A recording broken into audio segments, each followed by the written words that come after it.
کہ ان کی قوم کے جو متکبر سردار تھے انہوں نے کہا اے شعیب ہم آپ کو اور جو آپ کے ہمراہ ایمان لانے والے ان کو اپنی بستی سے نکال دیں گے الا یہ کہ تم ہمارے مذہب میں پھر آ جاؤ۔ شعیب علیہ السلام نے جواب دیا کہ کیا ہم تمہارے مذہب میں آ جائیں گو ہم اس کو مکروہ ہی سمجھتے ہوں۔ تو آپ اس میں دیکھیں کہ حضرت شعیب علیہ السلام کی قوم کے جو متکبر سردار تھے اور جو آپ کے ماننے والے تھے ان کو کہتے ہیں کہ اگر تم واپس ہمارے دین پہ نہیں آئے تو ہم تمہیں اس بستی سے نکال دیں گے۔ تو اب ایسا ہے کہ آپ دیکھیں کہ ہر بندہ چاہتا ہے کہ چین سے امن سے رہے اور اپنے دین کے اوپر عمل کرے۔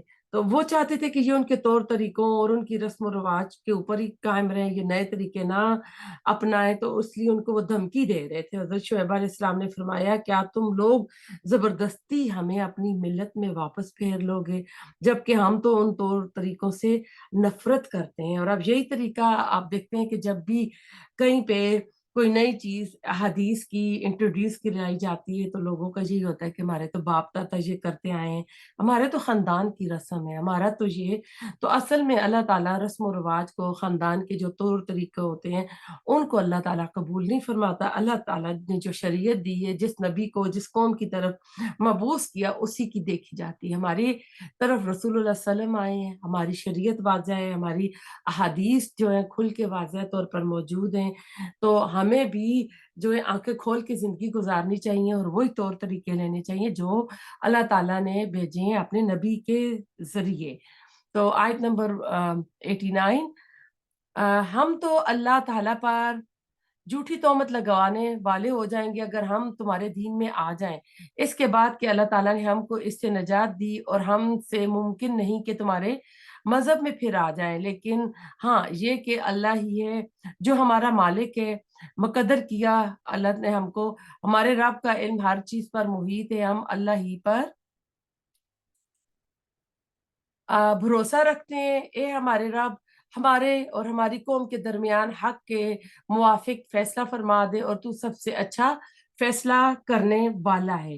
آپ دیکھ رہے ہیں کہ حضرت شعیب علیہ السلام کا فرمانا تھا کہ اگر ہم دوبارہ تمہارے طور طریقوں پہ آ جائیں، جو بھی وہ کر رہے تھے تو کہہ رہے تھے میرے نبوت کا جو دعویٰ ہے وہی غلط ہوگا، میں یہ دعویٰ کر کے گویا اللہ تعالیٰ کے اوپر جھوٹ باندھ رہا ہوں، لیکن چونکہ میرا یہ دعویٰ سچا ہے اور میں واقعتاً اللہ کا بھیجا ہوا رسول ہوں، لہٰذا اب میرے اور تمہارے ساتھیوں کے لیے تمہاری ملت میں آنا جو ہے ناممکن ہے۔ یہ الفاظ ایک بندہ مومن کی سوچ اور اس کے طرز عمل کی جو ہوتی ہے عکاسی کرتا ہے، اور وہ نہ اپنے فکر اور فلسفہ پر بھروسہ کرتا ہے، نہ اپنی عقل پر، اور نہ ہی وہ اپنی استقامت کا سہارا لیتا ہے، بلکہ صرف اور صرف اللہ کی توفیق اور اللہ ہی کے اوپر وہ ٹوٹلی توکل کرتا ہے۔ یہی وہ فلسفہ تھا جس کے مطابق حضرت شعیب علیہ السلام نے اس طرح فرمایا، حالانکہ ان کے واپس پلٹنے کا کوئی امکان نہیں تھا کہ ایک نبی ایسا ہو نہیں سکتا کہ واپس پلٹے۔ وہ کہتے وسع ربنا کل شیء علما اللہ توکلنا، نہ کہ ہمارے رب